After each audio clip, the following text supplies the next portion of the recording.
Hey butterfly friends, how you doing? Hey, today we're going to walk over to the butterfly garden and we're going to look at some new arrivals, some new plants that we have. So hey, come on with me, let's check them out and hopefully you learn something today. All right, Tom with BUZZ2BEE. I hope you're having a great day. I wanted to come back out to the plants that we just received yesterday and I wanted to tell you about them. Also, just kind of talk about the butterfly garden here. You know, it's February here in Florida and I'm wearing a short sleeve shirt and it's been in the 80s, but I just know up north, you're probably in knee-deep snow, you're freezing, but you're probably thinking right now about, hey, what kind of ideas do you have for spring? You want to get out there, you want to start thinking about that now. What kind of plants do you want to put in? Do you have an open area in your yard you want to work with?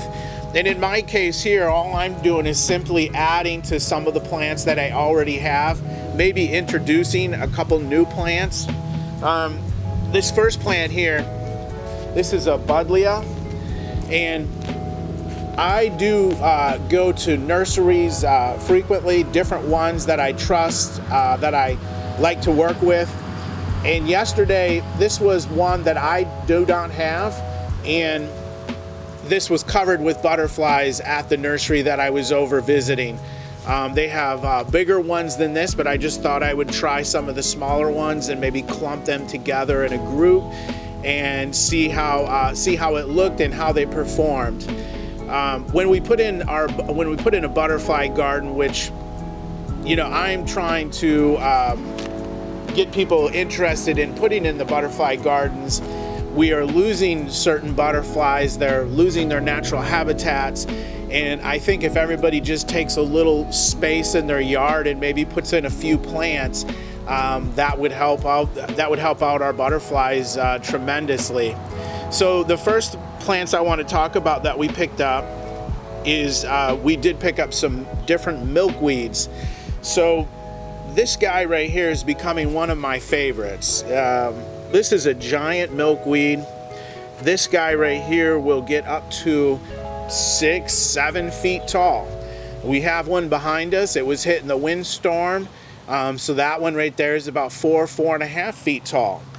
But what I like about this plant here is one of these leaves right here, this can take care of 2 to 3 monarch caterpillars. So where you have a smaller milkweed plant, maybe gets 2 to 4 feet, has a smaller leaf, they will devour these pretty fast. Now, one of the things I want you to pay attention to is when you're at your nursery, your local nursery, and you're buying your milkweed. This milkweed right here is a tropical milkweed. This is going to have different colors, mostly crimson, yellow color. This milkweed here, this is a white milkweed. But now the thing that's really important, and I want you to pay attention to this, is that in the milkweed, when you're buying this at the store, you want to look at the plants and make sure that you're not bringing plants that have pests on them home. You do not want to introduce those to your garden or to your landscaping. So in a milkweed, the most common thing that we have to pay attention to is aphids. Aphids love new growth on the milkweed. They love getting in there and just chewing it up. Now, in the long run, are they going to destroy the plant? No, they're not going to, but they are going to cause damage to it, and the aphids can get to some of your other plants in your garden, and they could be more destructive to them. So this one here is a white milkweed. This one here again is the tropical. So again, this is going to be like a crimson and yellow. And this is the giant milkweed. Now the giant milkweed does not have any specific flowers all over the place. It does have flowers on the top. They have different shapes. Now I just came back from the Grand Caymans and I seen a lot of this different type of milkweed, but it was even different than what we have. So I wish I could have gotten some, but I would just, don't think I could have gotten it back, and I didn't want to get in trouble. Now, the milkweed is so important to the monarch. And a lot of people look at this as being a weed. They even call it milkweed, and they think it's a weed. So a lot of people will chop this down. So the milkweed is very important to the monarch. And so it's very interesting. I don't come out here a lot. I like to leave it untouched. But what we found this morning before we started doing this is just standing right here and looking down, all of a sudden, we are seeing caterpillars. We've been having mating pairs of monarchs in here, but just down below in here, there is 1, 2, 3, 4. There's 4 or 5 caterpillar monarchs in here. So part of the goal this year was that we needed to introduce more milkweed into our butterfly garden because of the amount of monarchs we've been having. So that's why basically we are starting to bring in more milkweed. Now, depending on where you're at, so in Florida, this is the time, because the weather's been decent, that people are going to start planting stuff. The different nurseries I was talking to said that they were getting up to 100 milkweeds delivered every couple days because people were getting them and buying them up. Now, depending on where you're at, you're going to want to, play it by your weather, when spring comes for you.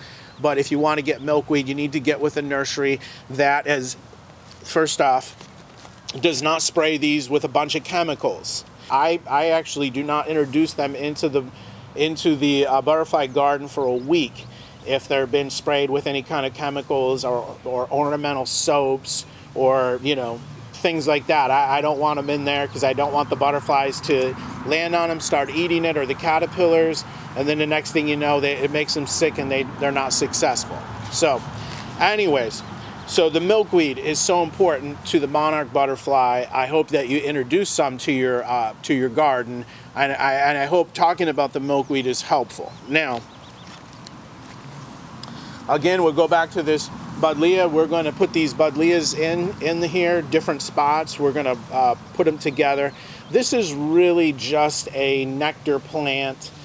This is going to be for the bees and the butterflies, and they just come here with their proboscis and they go in here and they get the nectar from the flowers. So that's the main reason for this. This particular plant right here, I just really like this one. This is a bush daisy. So not a daisy bush, but a bush daisy. And what I just like about it is it just constantly flowers, and it has these beautiful little flowers here. And the bees, they just really like them a lot. So I do like these. So if you look at these two plants, a lot of people, when they're buying them, they mistake them because on the top, they look pretty similar. And if you're not paying attention, you can mix these up. So the first one here, this is the important one. This is a Gaillardia. This is called a blanket flower. And it has a beautiful flower right here. Big red in the middle. And this does great in our gardens. The thing that I like about this plant here is that it reseeds itself. It just keeps growing. And once you start putting a few of these in and you get them established, they will keep growing for you, which is really nice. I like this plant a lot. And the bees and the butterflies like this one too. Now, the one that it's confused with is a coreopsis. The coreopsis has a little bit of a smaller flower, but again, you can see the red and the yellow. And the two of them are confused by many people. The coreopsis is also a great favorite for the butterflies and the bees. But most of all, if you're thinking about doing some sort of a landscaping garden area for butterflies, the plants that I'm showing to you here are easy maintenance. These are plants that you're not going to have to mess with a lot. They're going to just continually grow for you. And this way, you know, depending on your winters and falls, but this way, this is a low maintenance area for you, and you don't have to monkey with it much. But now, the other thing I want to show you about these two real quick that is different. And I don't know if we can see it in the camera or not, but when you're looking at these and they're resprouting, people will think, well, I got weeds coming. And you can see that there's a different type of leaf. This one has a leaf that is straighter with really no edges to it. So it makes it nice. So I wanted to move over here and just show you that we already have, this is the coreopsis right here. As you can see, this is a coreopsis. And if you take the leaves and you compare them, they're very similar. Same type of leaf. Now, this is the Gaillardia. And as you look in the Gaillardia, you can see the different little points around the flower, just like this one is getting ready to have a flower. And also you can see how this is a little bit more rigid. So this is how, when you're at a nursery or something, when you're looking at them, you can kind of tell the difference of the two plants. Also, the difference again is the flower. Look at the different flower. So the flowers are different. So hopefully this helps you when you're going to the nursery. I do like to have the Gaillardia or the Gaillardia. This seems to be the bees and the butterflies tend to like this a little bit more maybe, but both of them are great plants. Now, when we as we're talking about maybe looking at doing some landscaping, some people say, well, it's the cost. How much does all this cost? And what I want to let you know is that, for an example, these items right here, these are usually between $4 and $5 a piece. Depending on how big of an area you're doing, you know, 3-4 of them will get you started. The milkweed plants that we have over here, those milkweed plants are usually $5-6, depending on what type you're getting. Okay, so over here, when we talk about this milkweed, the milkweed can cost you anywhere from $5 to $6, depending on how big the milkweed is at the time. And then also the giant milkweed, depending on who you get it from. Well, some people do want more money for these, but a lot of times, like this particular one, I was able to get for $5.99, which to me was a good deal. I probably should have bought more from them, but I already have some, so this was great. If you go to plant shows or something and you get bigger ones, some people do want to charge $15 or so for them. I guess at the end of the day, what I'm trying to say is, if you'd like to do some landscaping and make a butterfly garden, to kind of get started with 4 or 5 different types of plants really does not cost that much money. I mean, if you're going to get them, you want to group them in 3s or 4s, you know, as far as some of the plants go. So yes, you might have $20 into each plant, but at the same time, they'll make a great display, and these ones that I'm showing you are easy maintenance. Now, the last plant that I want to show you real quick that I feel is a necessity in a lot of gardens is the passion vine. The passion vine is wonderful, and what it does is, let's see if we can find one. They're just starting to bud now, but you can see that these buds right here, what they will do is they will open up, and they will be, it's a purple passion vine, so they'll be purple with some white in there.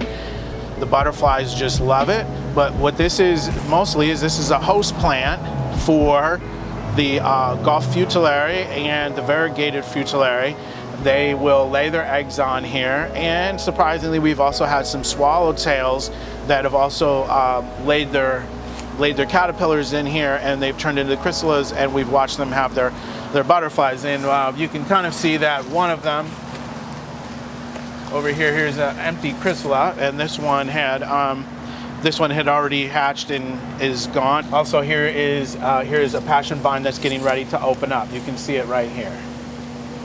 So I hope that you know, kind of taking you around and showing you these new plants and that we're going to be putting in. I hope this helps you if you're deciding to possibly put in some new landscaping, and maybe you want to make it bee and butterfly friendly. I greatly encourage that. I hope you do so. And again, Tom from BUZZ2BEE, and thank you for watching. And if you like our video, please subscribe to our channel. Thank you so much.